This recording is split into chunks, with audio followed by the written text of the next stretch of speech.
രാഹുൽ മാങ്കൂട്ടത്തിലിന്റെ സ്ഥാനാർത്ഥിത്വം സംബന്ധിച്ചുള്ള ചോദ്യങ്ങളിൽ നിന്നും ഒഴിഞ്ഞുമാറി UDF കൺവീനർ അടൂർ പ്രകാശ്. പാലക്കാട് നിർണായക തെരഞ്ഞെടുപ്പാണെന്നതിനാൽ ജനപ്രിയ സ്ഥാനാർത്ഥിയുണ്ടാകുമോ എന്ന ചോദ്യത്തിനും വ്യക്തമായ മറുപടി ഉണ്ടായില്ല.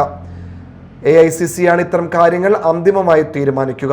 രാഹുൽ മാങ്കൂട്ടത്തിലിന്റെ സ്ഥാനാർത്ഥിത്വം സംബന്ധിച്ച് തീരുമാനമെടുക്കേണ്ടത് പാർട്ടിയാണ്, അടൂർ പ്രകാശ് പറഞ്ഞു.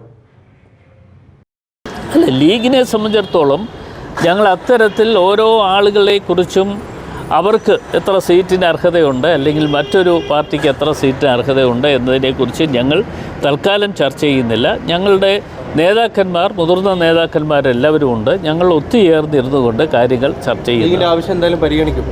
അല്ല, അങ്ങനെ ഞാൻ പറഞ്ഞില്ലല്ലോ. ഇപ്പോൾ നിങ്ങളെങ്ങനെ പറയുന്നു എങ്കിലും ലീഗ് ഞങ്ങളുടെ മുന്നണി സംവിധാനത്തിലെ പ്രധാനപ്പെട്ട കക്ഷിയാണ്.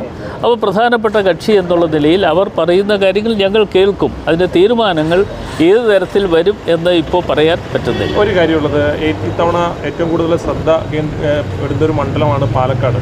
പാലക്കാട് നിലവിലെ MLA യുമായി ബന്ധപ്പെട്ട് കോൺഗ്രസ് നടപടിയെടുത്ത് അടക്കം മാറ്റിയെടുത്ത സാഹചര്യമാണ്. അപ്പോൾ അവിടെ ഒരു കോൺഗ്രസ് പ്രവർത്തകർക്ക് ആവേശം തരുന്ന തരത്തിലുള്ള സ്ഥാനാർത്ഥി ഉണ്ടാവുമോ?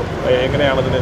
ഇല്ല, അത് ഞങ്ങളുടെ സീറ്റ് നിർണയ ചർച്ചകൾ മറ്റൊന്നും ഇതുവരെയും ഞങ്ങൾ നടത്തിയിട്ടില്ല. അതിൻ്റെ കാര്യങ്ങളിലേക്ക് വരാൻ പോകുന്നേ ഉള്ളൂ. അത്തരം കാര്യങ്ങൾ വരുന്ന അവസരത്തിൽ ഞങ്ങൾ ആ കാര്യങ്ങൾ കൂട്ടായി ആലോചിച്ചുകൊണ്ട് തീരുമാനങ്ങൾ എടുക്കുന്നു.